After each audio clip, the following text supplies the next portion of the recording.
दिए गए बहुपद का हमें शून्य ज्ञात करना है और प्रूव करना है कि प्राप्त शून्यक दिए गए बहुपद का शून्यक है कि नहीं है। यह क्वेश्चन एनसीईआरटी मैथ एक्सरसाइज 2.2 का पहला क्वेश्चन है, जहां पर क्वेश्चन में दिया गया है कि निम्न द्विघात बहुपद के शून्य ज्ञात कीजिए और शून्य का तथा गुणांकों के बीच के संबंध की सत्यता की जांच कीजिए। यहाँ पर पहले का पहला क्वेश्चन दिया गया है, दिया गया बहुपद x² - 2x - 8 है। तो यहाँ पर सबसे पहले हम इसको 0 के बराबर करेंगे। जब हम इसको 0 के बराबर करेंगे अर्थात x² - 2x - 8 बराबर 0 के बराबर करेंगे तो यह एक समीकरण बन जाएगा।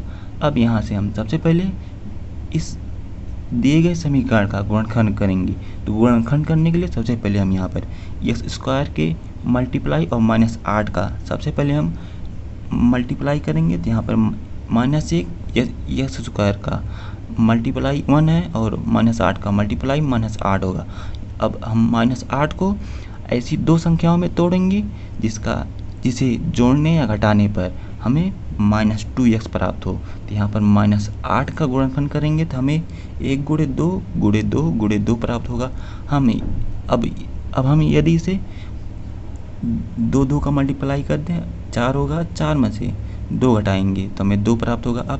अब हम यहाँ पर हमें -2 प्राप्त करना है, अर्थात बड़ी संख्या को माइनस करेंगे तभी हमें माइनस प्राप्त होगा, अर्थात -4x, 4 को -4 कर देंगे और 2x को प्लस करेंगे तो यहाँ पर -4x + 2x बराबर -2x होगा।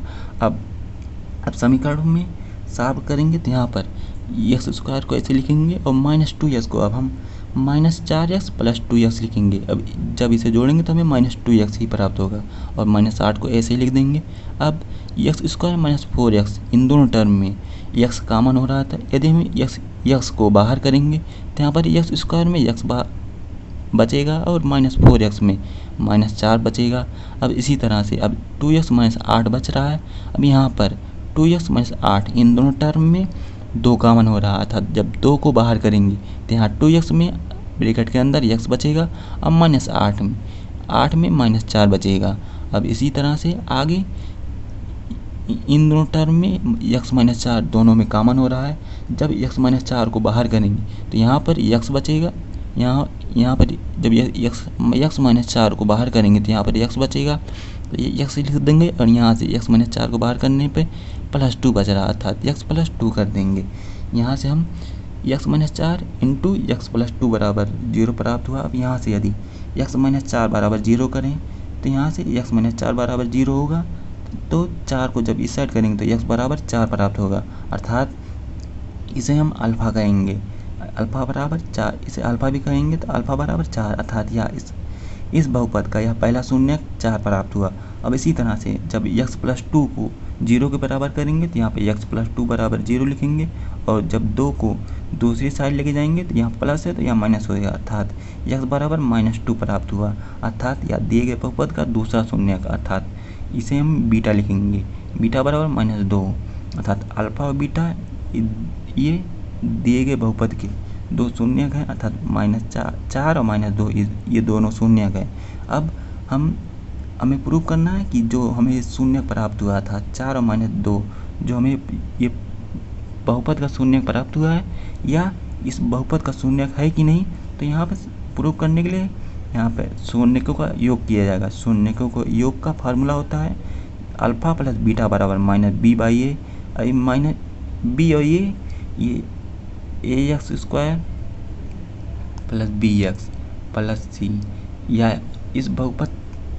इसी बहुपद के थ्रू यह मान मतलब रखा जाएगा, अर्थात जो ax² है, अर्थात जो यहाँ पर दिए गए समीकरण में x² है, जो इसका मान होगा वही a का मान होगा, अर्थात यहाँ से a बराबर 1 प्राप्त होगा। जो bx लिखा है अर्थात यहाँ पर जो -2x लिखा है यहाँ से हमें b का मान प्राप्त होगा, अर्थात b बराबर -2 प्राप्त हो जाएगा। अब इसी तरह से c एक अचर पद है, यहाँ पर अचर -8 है, अर्थात c बराबर हमें -8 प्राप्त हो जाएगा। अब a b c का मान अल्फ़ा शून्यकों के योग में इस b और a का मान रखेंगे। तो यहाँ पर सबसे पहले अल्फ़ा बराबर हमें 4 मिला है, 4 रखेंगे और बीटा बराबर -2 मिला है तो अब माइनस बीटा बराबर -2 रखेंगे और इसी तरह बी और ए का मान दिए गए बहुपद से कंपेयर करके यहाँ पे बी और ए का मान रखेंगे तो बी बराबर -2 होगा और यहाँ पे माइनस पहले से ही था तो माइनस बाहर होगा और एक ए बराबर 1 है तो ए बराबर 1 लिखेंगे। अब इसे आगे सॉल्व करें तो यहाँ पर 4 लिख देंगे और फिर माइनस को जब बाहर करेंगे तो प्लस और माइनस का मल्टीप्लाई माइनस होगा था 4 - 2 इस साइड होगा और दूसरी साइड जब माइनस माइनस का मल्टीप्लाई होगा तो यह प्लस हो जाता है अर्थात प्लस 2/1 होगा। अब 4 में से 2 घटाएंगे 2 होगा अर्थात इसका LHS बराबर RHS बराबर होगा। अब इसी तरह से दूसरे टर्म में जब शून्यकों का गुणा किया जाता है तो इसका फार्मूला अल्फा इंटू बीटा बराबर C/A होता है। अब यहाँ से हमने C बराबर -8A लिया, 8A मिला है बहुपद से और A बराबर 1 प्राप्त हुआ अर्थात जब अल्फा बीटा और CA का मान रखेंगे तो यहाँ पर अल्फा बराबर 4 हमने ज्ञात किया था और बीटा बराबर -2 ज्ञात किया था, यह मान रखेंगे और C बराबर -8 A बराबर 1 रखेंगे। तो जब 4 और -2 का मल्टीप्लाई करेंगे तो -8 हो जाएगा।